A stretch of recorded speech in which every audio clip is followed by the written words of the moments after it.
should we do some questions? Because if we talked about the EVMOS stuff yet? Not yet.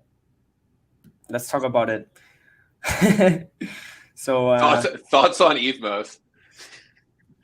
Zaki, Sunny, Jack, what do you think? Well, I can start off because like I was kind of on vacation for this whole thing, and I saw Sunny's tweet, and he was like, "Yeah, we should just restart this thing from zero." And I was like, "Yeah, it was kind of messy. I think we probably should." So I'm kind of on that camp, but would love to hear other perspectives on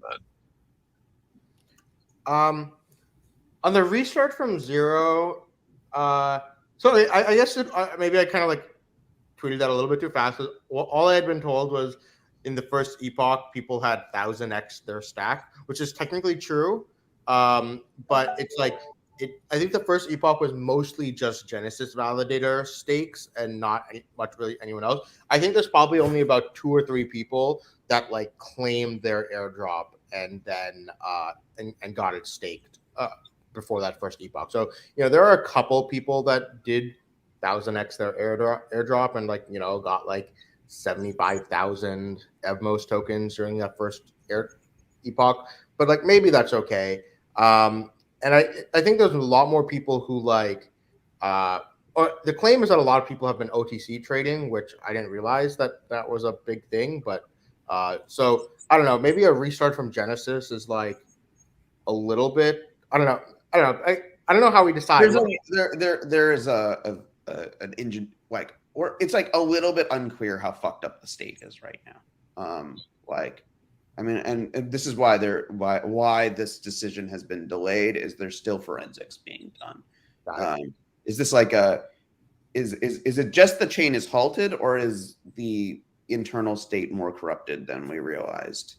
I think the reality of the situation is I mean, and this is a good thing about Cosmos, right? Like, we can take the risk on things going fast, and if you go fast, you sometimes, things break, and it doesn't damage the whole system. The rest of the Cosmos just keeps trucking along. But the complexity of the airdrop mechanism and the complexity of a compatible EVM integrated nicely into the Cosmos SDK was just like a crazy engineering lift and that the EVMOS team like really took on. And, they got 90% of the way there. Like, when you look at what's wrong, you're like, okay, this is like, these are things that if, this had baked for another month, probably would have gotten caught and needed just probably some more peer review and some more sensitivity to people who are like, this is weird. Like occlusion, like I knew how much money we were giving up, but like, our hard line is we're not going to run an operator key that isn't backed by, we're not going to run in a non-HSM backed environment. Right. And when we like looked at it, we're like, we can't make the HSM work with things we cannot make ledgers and HSMs work in the way this, in the way EVMOS is. And so, it's like, how sensitive do you want to be to those issues? The IBC thing, the IBC security vulnerability, all of these things. It's just like everyone involved is really smart. You catch all these things, but you're dealing with a lot of things. Like, you have Nomad, who's actually really putting their EVM stuff through the paces with testing. You have, which is whatever else you think about Nomad as a bridge and the Nomad project, you could be like, they've been, battle testing EVMOS to a great extent. You have folks like the and then you have like, and this is the other thing, permissionless environment, right? You can't, you're not really ready with your claim guide, but somebody's going to put out a claim guide and like not think through the fact that like there's a giant foot gun for Kepler ledger users. And EVMOS is in this tricky position where they really want to prioritize MetaMask as like the primary wallet for EVMOS. But then they're like, our friends at Osmosis are like, well, we need Kepler support in order for deposits. And they're like, and then they kind of half-ass their Kepler support, like a lot of complex community dynamics here, and complex community integration stuff that like it's worth unpacking. It's worth talking about this because this is not the last time this is going to happen. Like we're gonna have we have all the same issues with like, you know, everything I'm flagging here is an issue with Agoric and Run Launch and all of this stuff, and has been like extensively discussed. Like, what is the Kepler story? How are you going to do osmosis deposits? What is the flow? How do I bring my atoms? What do liquidation flows look like? All of these things, like these complex integration tasks, are with now a very well established IBC ecosystem, are things that people have to put a lot of like consume a lot of energy.